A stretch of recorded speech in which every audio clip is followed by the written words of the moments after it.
An Israeli airstrike on a 5-story building. It's a cultural center and it's destroyed.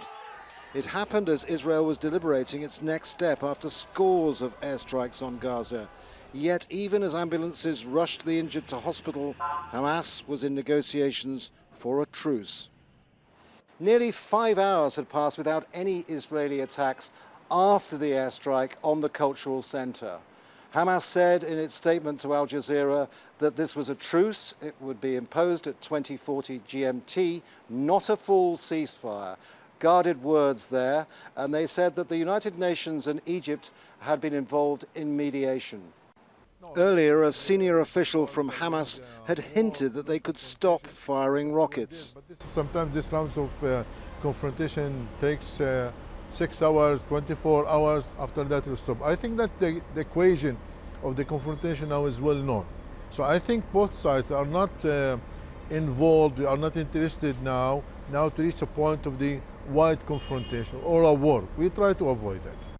Wednesday's fighting had been sporadic, but one of the last actions of Hamas before it relented with rocket strikes was the launch of a Grad missile, the first time it had used the weapon since the 2014 war.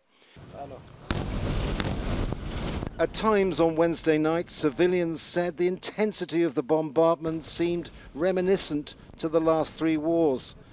This house in Deir el-Balah was struck by an Israeli aircraft. A pregnant mother and her 18-month-old baby died here. The husband, a Hamas policeman, is critically ill in hospital. The first to see this scene was the next-door neighbor. I'm very angry. A pregnant woman and her baby. She had been married for 2 years. There was nothing dangerous about her. Gaza has been here so many times before, waiting and watching. Ceasefires have come and gone. Will the truce hold? There is still some hope here in a place surrounded by walls with no way out. But there is cynicism about whether they've seen the last of this.